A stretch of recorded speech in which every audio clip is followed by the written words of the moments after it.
You must be willing just to ride along with me. You must be happy just to do the job for free. Yours for the taking if you follow simple rules. Such acts of subservience were never taught in schools. Spit me out from cosmos, drive me in for your troops, set me up for the knockdown. You can watch, come on. I'll be back when it's over. I'm much greater than you think. I'm much smaller in the drink. I'm much greater than you think. I'm much smaller in the drink. I'll mess you fast. Pull out another bag of tricks from your scientific box.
Guided by Voices from their 1992 release Propeller and Mesh Gear Fox and Over the Neptune. Guided by Voices' story sounds like one of those 1940s Hollywood starlet discovery stories like Lana at Schwab's. The myth about the girl from small-town USA or Hollywood High who stopped in for a milkshake at the local ice cream parlor or drugstore, maybe after a day of endless auditions, weary and discouraged, only to be spotted by some big-time producer who turns around and offers her the world. Well, maybe Guided by Voices' story isn't as glamorous as that, but we are talking indie rock circles. The principle of both stories is pretty much the same when you think about it, going from complete obscurity to the toast of the town in almost no time at all. Just over a year ago, no one outside of a few Ohio hipsters had even heard of this bunch. Since 1986, the members of Guided released their own LPs, primarily for their own amusement and satisfaction. They never even bothered to try to get them distributed. Under the guidance of leader Robert Pollard, Guided by Voices released records simply for themselves, 6 of them in fact, before anyone gave them any notice.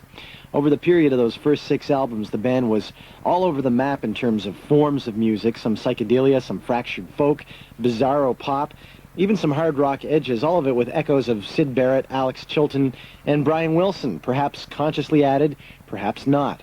Most of Guided by Voices' revolving membership, 7 people at the moment, are guys in their mid-30s with what some people term as real lives besides playing music. This last year has seen them rocket out of obscurity at an enormous velocity, and that would throw most other people for a loop. But it doesn't seem to have fazed them too much. The most important thing to us, says Robert, has always been, are we having fun, which is why we've been doing this for so long. All this attention suddenly has been amazing since we've been doing this for about 10 years and getting very little notice. Most of us are in our mid-30s. We've been kicking around for a while. Before Guided, I played cheap trick covers in a bar band, so this is okay.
Guided by Voices from Propeller, and Particular Damage is the name of that track. The band self-made their first record in 1986, and after that, they couldn't stop. They did remain unknown throughout the time they put out their next 5 records. The band simply enjoyed the idea of recording records and pressing them up. They never really bothered trying to get them distributed. The fact that most of the pressing just sat on a shelf gathering dust really didn't bother them at all. They didn't know any better. They didn't care. Robert Pollard is a 4th grade school teacher, and the other guy in the band had been bouncing around from one odd job to the next. I guess the way we did things was simply because of where we lived. The advantage of living in Dayton was that there was no bandwagon to jump on, and the disadvantage was that you didn't get a lot of feedback to what you were doing. I guess we were perceived as these weird guys in our mid-30s who put out our own records. We'd make tapes for people, and they wouldn't really understand them, and they'd say it wasn't very good, and we'd believe them. It was weird when we were somewhat successful in New York City. We always thought, if we don't do well in Dayton, how are people in New York City going to like us?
Gleamer. That's from Vampire on Titus, released in 1993. It was early last year when the owner of a record store in Dayton sent the Cleveland-based Scat Records a copy of the band's Propeller album. Scat owner Robert Griffin, also a member of Prison Shake, had a passion for obscure, song-oriented bands, and he fell head over heels in love with the record. He tracked down Robert Pollard. He offered his help in distributing their records, and by the spring, Guided by Voices was starting to get some notice by some of the underground, a good portion of it having to do with the enthusiasm of people who ran small record stores. They are the real unsung heroes of the indie stepladder to success. Says Pollard, we'd always made tapes to send to friends, to anyone who was interested. I don't know how many people ended up with our tapes. I guess people were dubbing them. One of the guys in Pavement got hold of our stuff and played it for Kim Gordon and Thurston Moore of Sonic Youth.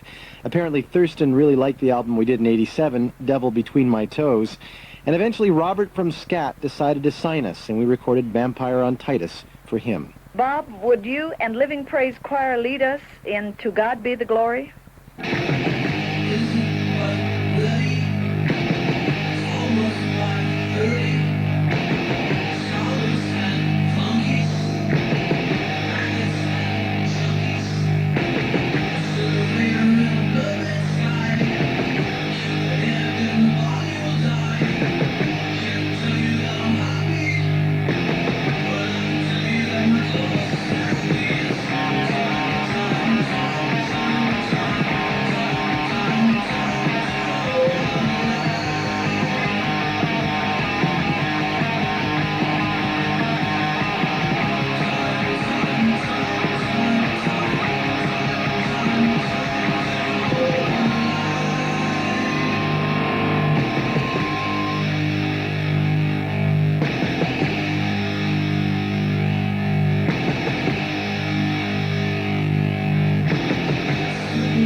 Guided by Voices, and my impression from Fast Japanese Spin Cycle, an EP released in '94. Expecting Brainchild before that from Vampire on Titus.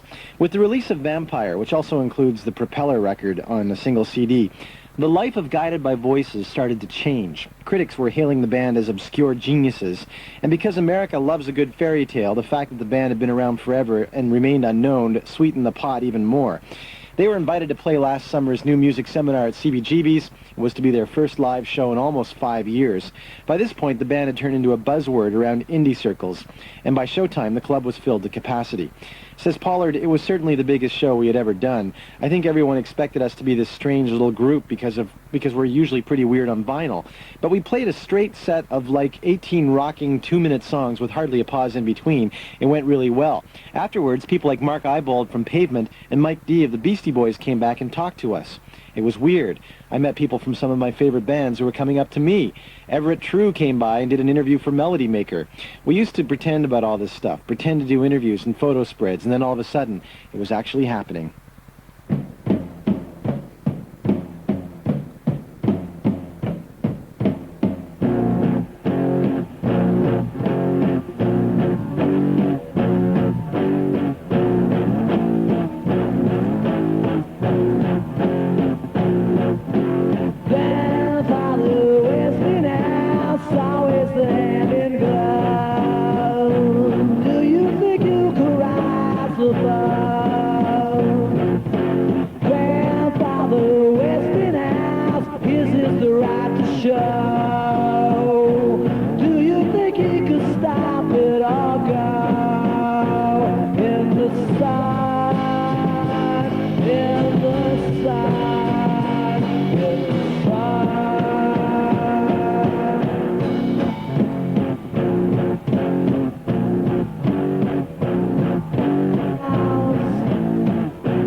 Guided by Voices from the Fast Japanese Spin Cycle EP.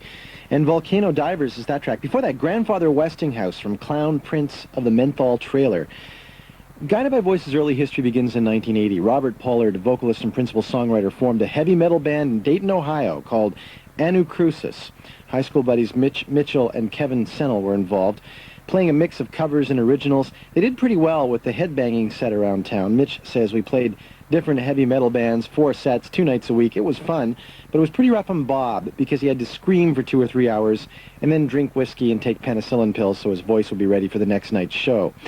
By 1982, they dropped the spandex and found their melodic side and formed Guided by Voices. Their goal was to one day be able to play at the 1001 Club, a club that featured bands like the Insect Surfers. Well, they never made it. They did get some other shows around town, though. We played around live for a couple of years, says Robert, and never had any ambitions to make a record until I read somewhere that there was no purpose in being in a band unless you were going to make a record. That was in '86. Another local band called the Highwaymen were about to put out a record, and we wanted to be at the forefront of that. Nobody had been putting out records in Dayton at all that I know in 1986. Our first recording experience was in a 16-track studio, he says. We didn't know what to do with the stuff when we were done. We just shit-canned everything and decided in the future we'd always put our best songs on record, no matter how they were recorded. 8-track, 4-track in the basement, whatever. You're flying like a fly in a sky, blue sky. You're being born to the important people when you die. And I'll settle for a medal, Johnny Appleseed. You're so cherry. You're so cherry. You're so cherry. You're so cherry.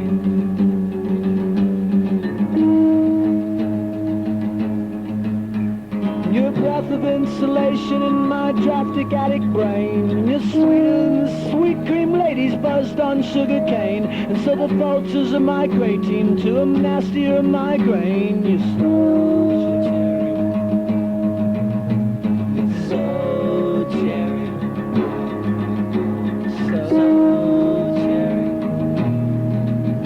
So cherry. So cherry.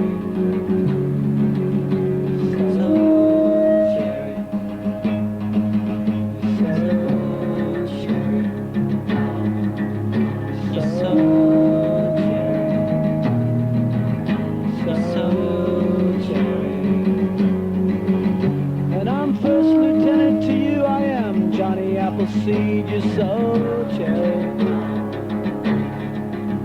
so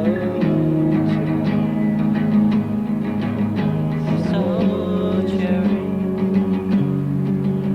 you're so cherry. And I'm first lieutenant to you, I am Johnny Appleseed. And I'm first lieutenant to you, I am Johnny Appleseed. You're so cherry.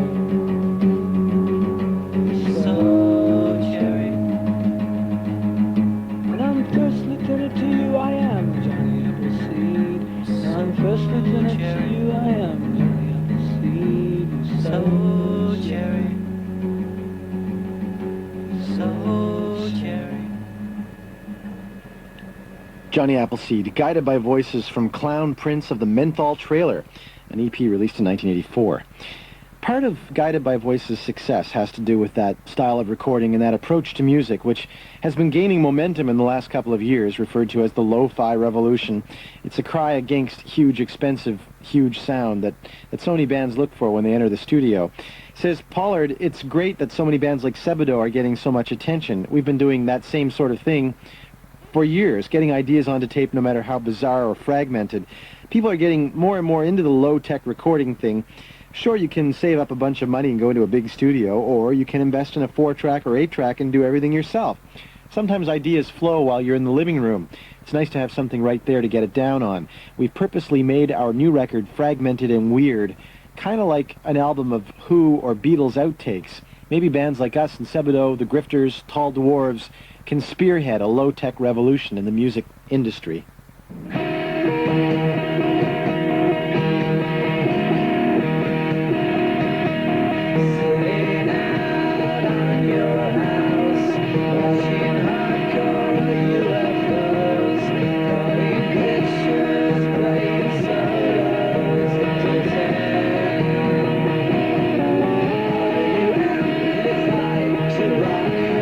Are you hoping for a contact? I'll be with you.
Guided by Voices, sounding remarkably like Squeeze on that track from, it's from an advanced copy of their new album, B1000, and before that we heard from the same release, Hardcore UFO. The second track was called Buzzards and Dreadful Crows. Guided by Voices are set to release this new LP any day now. It's a much anticipated record after all the accolades that have come their way in the last 12 months. Some people ask what makes the story so special. There are a million unsigned bands out there who would love to be in this band's shoes. What makes them any different? Well, perseverance is definitely a factor. Robert Pollard and company never stopped what they were doing, even when those 6 previous records, staring back at them every day from the shelf, were just gathering dust. Many bands will give up after a certain period of time if things don't go their way or they don't get signed. The difference with Guided is that they never had set out any guidelines when they started. They did what they did because they enjoyed it and simply followed their instincts. If the events of the last year had never come to pass, they would probably still be recording and working in Dayton. They would probably be releasing more records to be sitting on that dusty shelf. They never started the band to make any money. They never expected a dime. It was more like a hobby. Says Pollard, this whole thing still hasn't really hit me. I can't really fathom all that's happened in the last year. Now people like Kim Deal of the Breeders, also from Dayton, are calling me up asking if they could cover one of our songs and if we want to go on tour with them. Same with people like Sonic Youth, Superchunk, and Pavement. All of this would be a bit too much for anyone, really. The getting famous part of our band was never really a factor. We don't want to lose any of our integrity because of all this. We don't want to change, become overblown, or anything. We don't even like playing live that much. For me, teaching children is a nice job, but artistically, it would be nice to focus on music. I'd like to get up in the morning and write and record songs, but I think we're all terrified at the notion that Guided by Voices might turn out into be our jobs. The best part of all of this is just to sit in our basement and make new records. Hopefully, we can just stay together and do that. From B1000, Tractor Rape Chain, and that's our profile tonight of Guided by Voices. If you have a profile suggestion, send it to us. Brave New Waves, Box 6000, Montreal, H3C388. You can email us at bnw@babylon.montreal.qc.ca.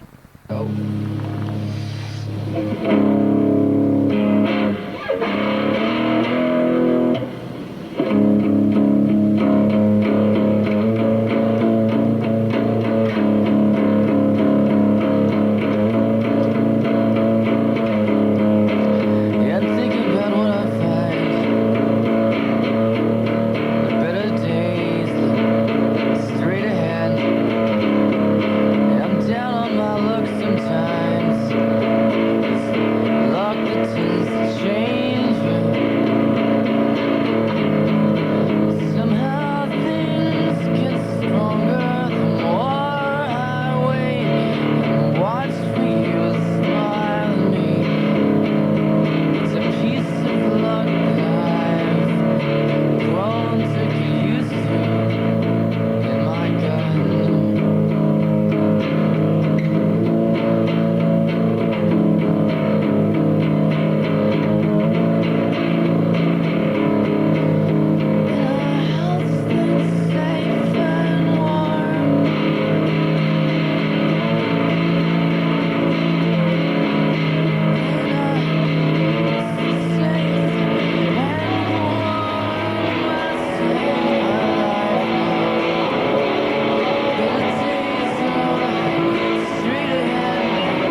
Sebadoh and Cecilia Chime in Malay. From Sebadoh versus Helmet, this came out last year. Some personnel changes for this band since the beginning of '94. Original member drummer Eric Gaffney has left to pursue more personal projects. Lou has recorded a lot of solo material under the moniker of Centradoh. A new EP just came out on Steve Shelley's Smell Like Records for Centradoh. And the band was set to open for the UK Nirvana tour a couple of months back at the request of Kurt Cobain until, well, you know. Longtime friend has joined the band. Sebadoh now have a new EP already out in the UK. Before that, the Grifters and a track called Dead Already from Crappin' You Negative, released in '94 by this band from Memphis, who will probably have quite a year with this new LP. They're getting all sorts of great reviews. Known for unique